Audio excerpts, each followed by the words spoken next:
Alrighty. So, I'm going to go way back and start off by defining a vector and then proceeding through some of the more common vector operations that we're going to be using.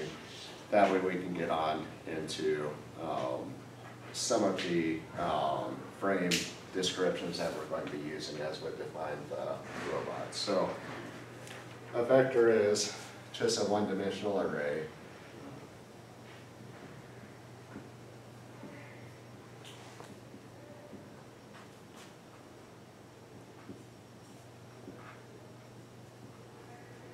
That can be used to describe position,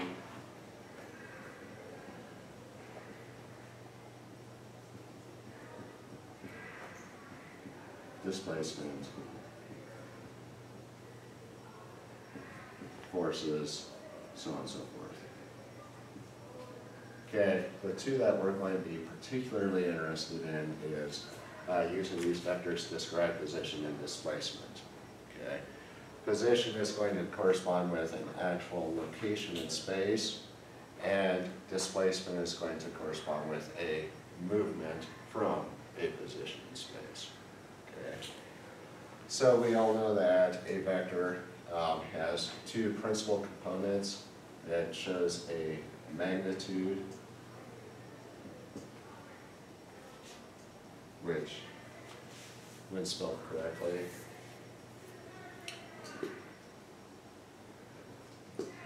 looks something like that, and direction.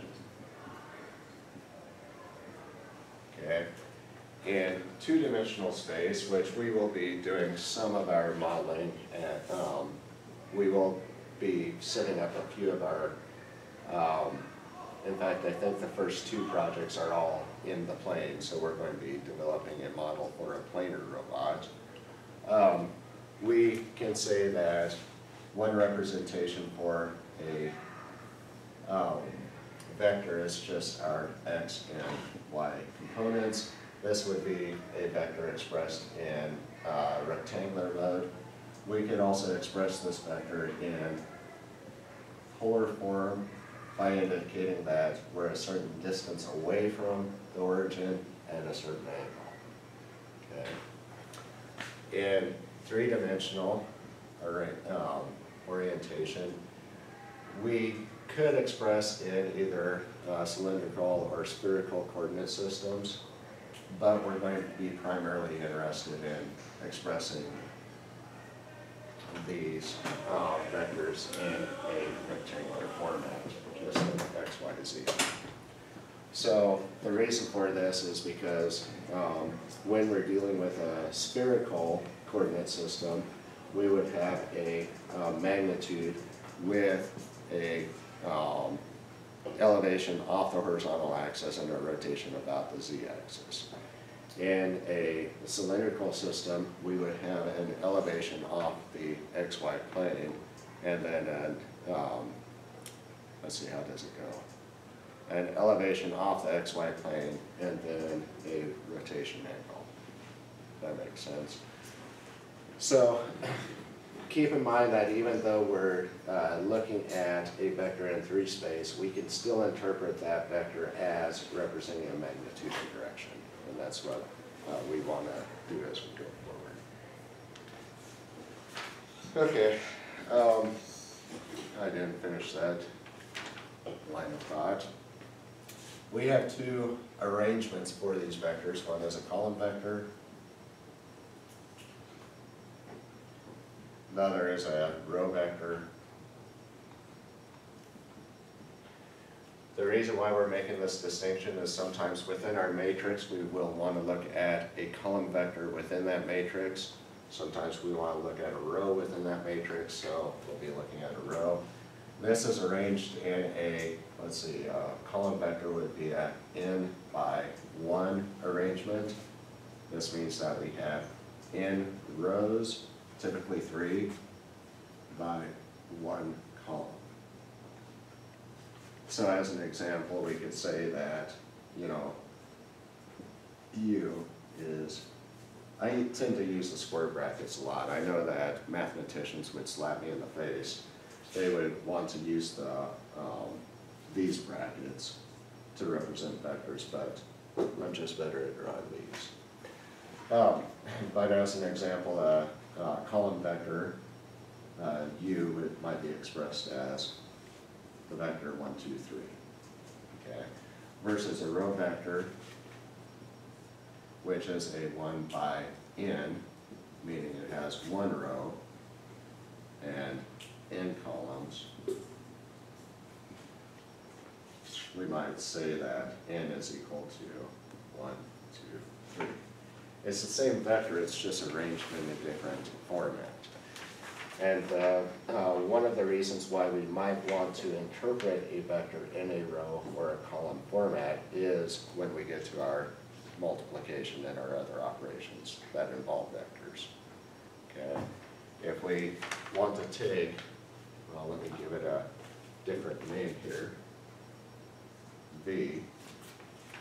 If we take U times, well, I'll say dot V, I'm again getting a little beyond the scope of the class, or not beyond the scope of the class, but out of sequence here.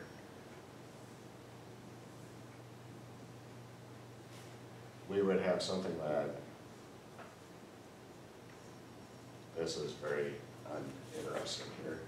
But what we do is we go through and look at the row by the column, and the row by the column, and the row by the column. And you can see that if we take U times V, that is not the same result as V times U. So unlike what we see in scalar multiplication, vector operations typically are not commutable, meaning that we have to pay very close attention to the order that we perform these operations. In this case, when we take row by column, we end up with a scalar quantity, a one-dimensional, or just a number, 5 or 10 or 15, or I guess in this case, 1 plus 4 plus 9, that's 14. Okay, so we need to really pay attention to how we arrange these in order to perform these different vector operations that we're going to be working with. That makes sense?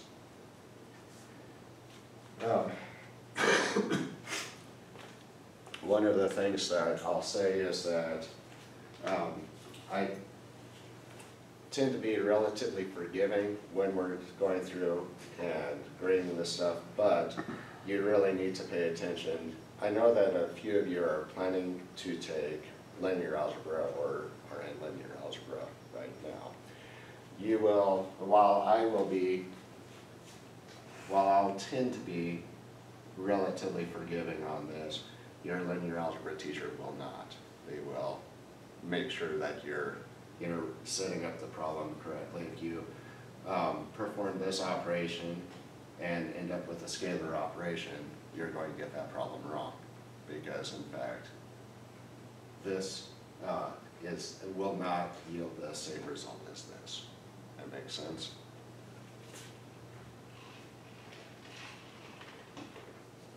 Okay, so I'm assuming that's a yes. Okay, so in addition to column vectors and row vectors, we will be working with what are known as unit vectors. Anyone tell me what a unit vector is?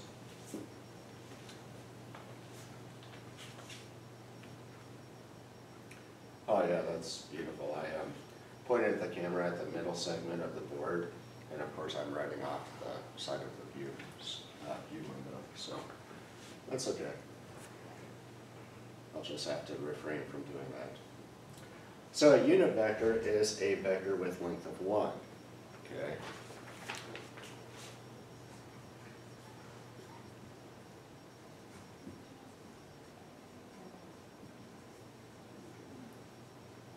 What's the purpose of a unit vector?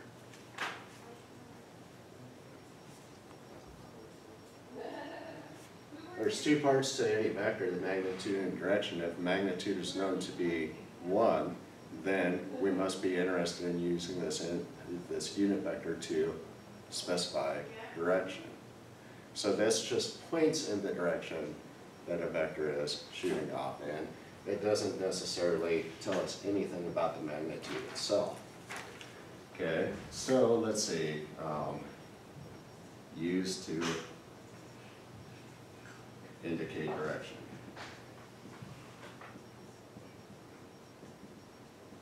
Okay, well, how can we take a vector and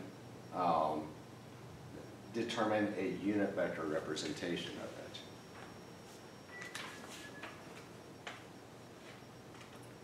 Give me a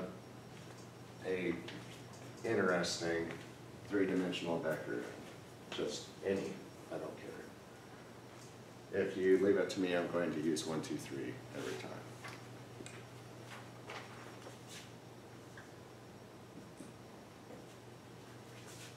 Okay, someone's birthday, I don't care. 522. 522.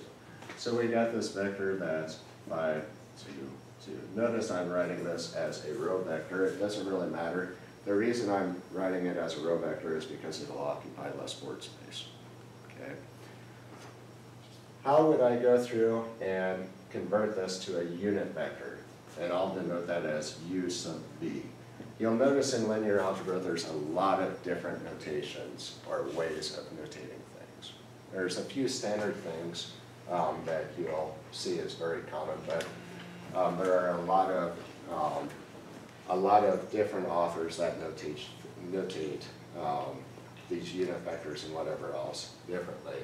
In my case, I'm going to use U sub v to indicate that I'm looking at a unit vector of v. That makes sense? So, if we want to rewrite v as a unit vector, what do we have to do?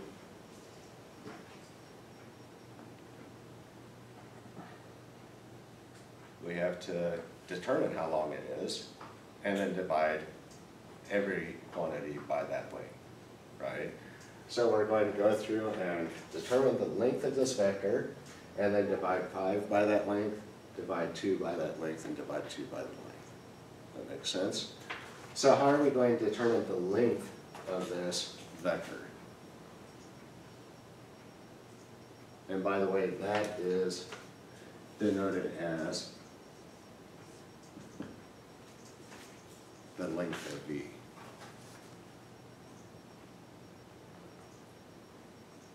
That should look very familiar to you. Where else do these vertical bars come in? Absolute value. Absolute value, okay, or distance. So we can take the distance of this vector, or the length of this vector, which is nothing more than the square root of the x component squared plus the y component squared plus the z component squared. So in this case, we have the square root of 25 plus 4 plus 4, that's 33. So we know that the length of this vector is the square root of 33. Good.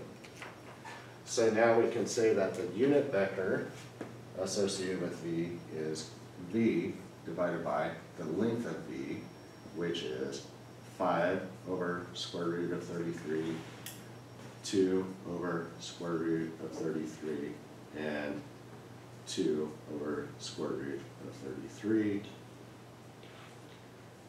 all in our brackets. And now that unit vector can be used to describe only the direction that we're pointing in, not necessarily the magnitude. Good? Is it the exact same operation for a column vector? Yes, it is. Yeah, it's the exact same process. The only distinction then is the way you would arrange it when you're expressing it. So you'll notice that most of our, while I'm using row vectors here, most of our operations within MATLAB will be expressed as column vectors. And the reason for that is because we'll be taking a matrix times a displacement vector or a position vector in order to get a new displacement or position vector. That makes sense. Okay, so how can we check to make sure that this is in fact a unit vector? It is, but if we really were interested in such things, how could we check this? Well, we could just go through this process again. We could say, well, the magnitude or length of this proposed unit vector is the square root of 5 over root 33 squared plus 2 over root 33 squared plus 2 over root 33 squared. Sure enough, we have square root of 33 squared is 33, so we have a 33 in the denominator. We have 25 plus 4 gives us 33 over 33. Square root of 1 is 1. So, in fact, we did turn out with or end up with a unit vector. Good? Okay. Ultimately, what we're going to be using these unit vectors for are to define our three-dimensional spaces. Because if we have 3 vectors, we can use those 3 vectors as long as they're not pointing in the same direction to define a space. Now, ideally, what characteristic would we want of those 3 vectors?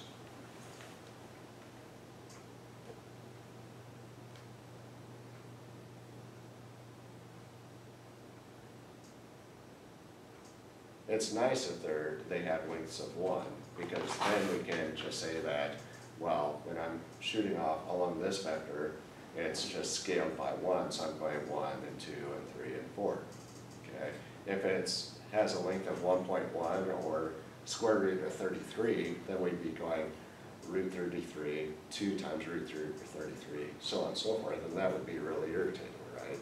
Okay.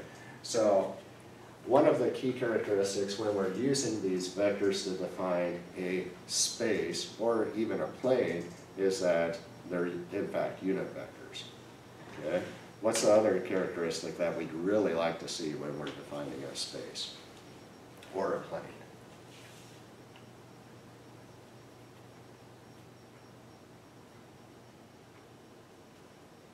Well, it'd be really nice if they were perpendicular to each other, right? Okay. What's the benefit of having perpendicular vectors define a plane or a space?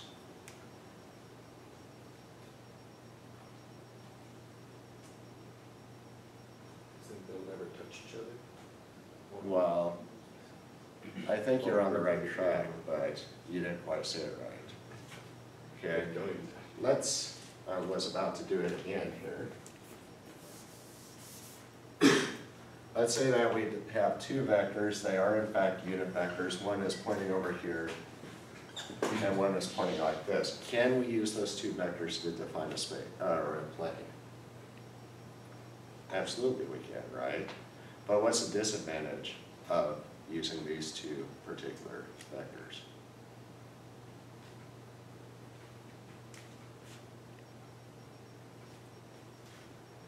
This vector could be said to have a component of this vector in it, right?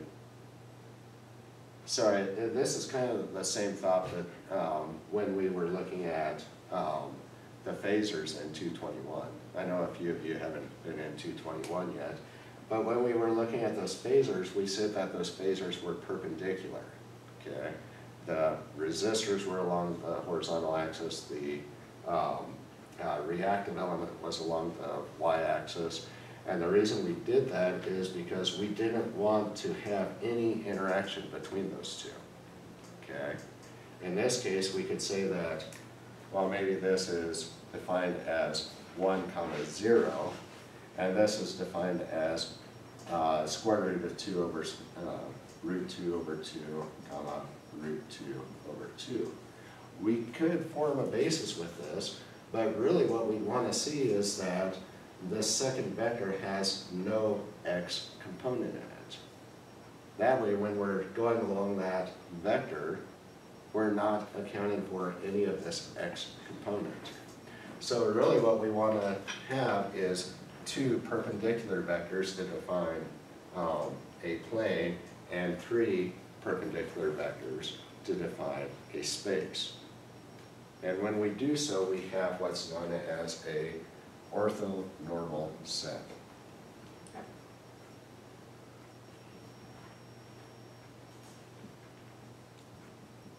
Okay, of vectors. Okay, in two space, we can just say that we have I and J, which we would express in two space as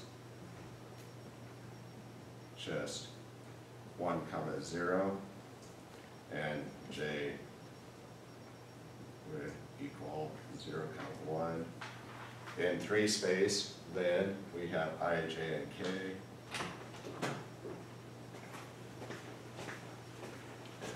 J, and I then is equal to 1, 0, 0. J is equal to 0, 1, 0. And K is equal to 0, 0, 1. Okay, and let's think about how we can draw those.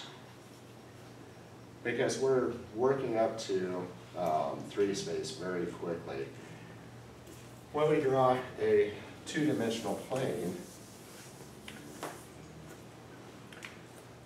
we know that that two-dimensional plane generally has our x positive direction heading off, whatever direction that is, and our y positive is usually heading out, and x negative heading the other direction, and then y negative heading down south. That makes sense? How can we represent things in three space? Well, let me rephrase that question. How can we consistently draw the coordinate system for something in three space?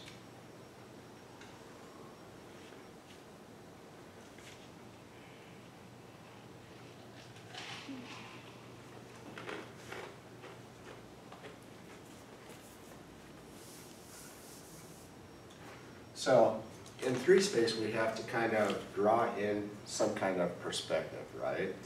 So what I always do is I start off by drawing my z-axis. And this makes totally sense because when z is heading up, it's positive. When z is heading down, it's negative. And then what I do is I take my right hand and I point my thumb in the direction of positive z, okay? So I'm sitting right here like this, pointing my thumb in positive z, and as I curl my fingers around that axis, I'm going to first encounter my positive x and then my positive y. So let me just draw in two additional axes there. So as I curl it around, I'm going to encounter my positive x first, followed by my positive y, and then of course this would be my negative x and negative y. Now, do you have to say that positive x is here? Can it be here, or here, or here? Absolutely, it can be. But if you define positive x here, then your positive y would immediately follow it as you work around that coordinate system. Okay? This is what's known as the right-hand rule. It applies to a lot of things. Now, where do these I, J's, and K's fit in? I is for x, J is for y, and K is for z. Exactly. So we're going to see that our I vector is going to be a unit vector pointing along the positive x-axis. Our J vector, I've got several colors here, is going to be pointing along the positive y-axis. So let me label those. This is our I hat.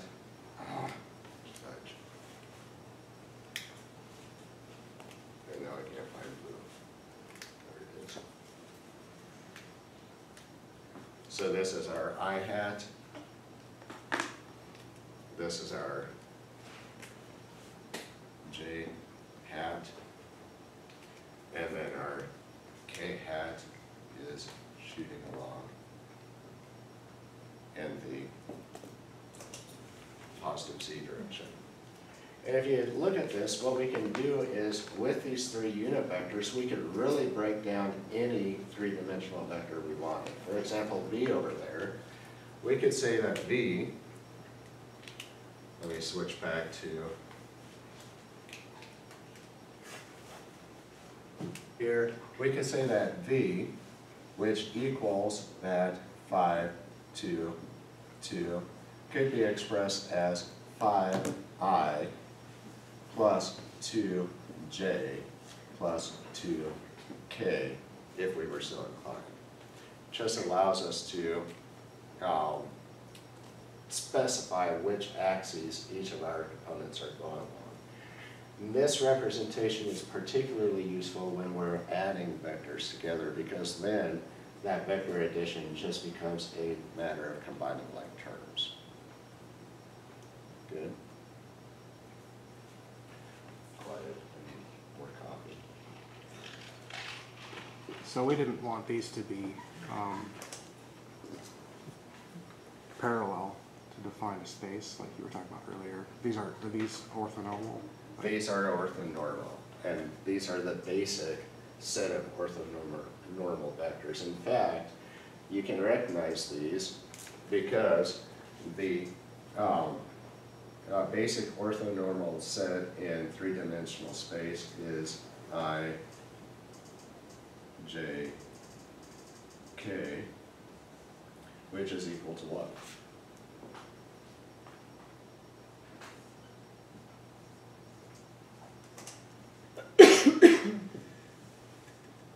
Our identity. That serves as the basis for our three-dimensional space in Cartesian coordinate system. Good? Okay, so where am I at here? Okay, so the first really useful vector operation that we're going to take a look at is what's known as the dot product. So let me clear the board since I only have this middle section to work on, and we'll take a look at that. So this morning, I was putting together the solutions video for my EET477 class.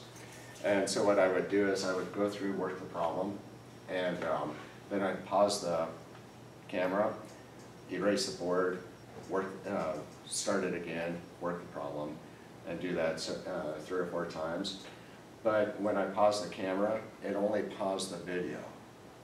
The audio kept on recording, and essentially it just had the same screen sitting there. And it's like, what the, who designed this? You know? Just one of those things, you know. Okay, so as I was just saying, the first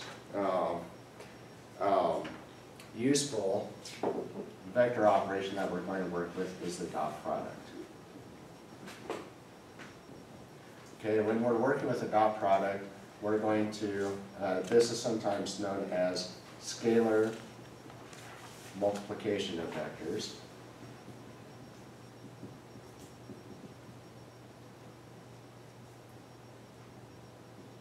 And it is the process that you go through when you're performing matrix multiplication.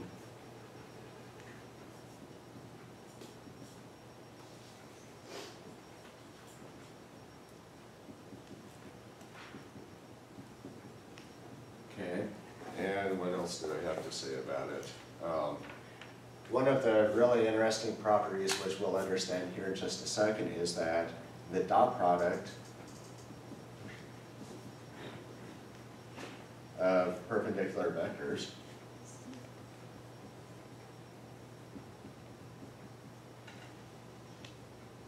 is 0. So this gives us a great way of checking to see if two vectors are in fact perpendicular. We can just hit them with this dot product, And if the result is 0, then we know that they are perpendicular, okay? So if we have two vectors, let's say u and v again. Oh, and to demonstrate, well, no, not to demonstrate that, I'll demonstrate that in just a second. So let's say that we've got u dot v. In order to take the dot product, we can go through and say that we have two three-dimensional vectors, as an example, dot, I'll go ahead and write it like this, yeah, that's fine, vx, vy, vz. And when we perform this dot product operation, what we're going to do is take the first element of the first vector times the first element of the second vector, plus the product of the second elements, plus the product of the third element. So it'll be ux times vx plus uy times vy plus uz times vz, okay? And as I indicated here, what type of product or result will we end up with? 0? Well, we'll end up with a 0 if these are perpendicular, but more particularly, we'll always end up with a scalar result, just a number, right? So this is a scalar quantity, okay? So let's go through and see if, in fact, this idea of ending up with 0 is true. So let's go through and practice and say that we're taking I dot j. We know that those are perpendicular, so we should end up with a 0. But in this case, we have, let's see, 1, 0, 0, dot, 0, 1, 0. And sure enough, we have 1 times 0, plus 0 times 1, plus 0 times 0, which is 0. So that's kind of a trivial example, right? But let's take a look at another example here and see if these are likewise. So u is equal to, let's just go through and stick with the same numbers because once again I'm not very imaginary. And I'll use my birthday. Okay, so go through and find the dot product of those two vectors and tell me if, in fact, they are perpendicular.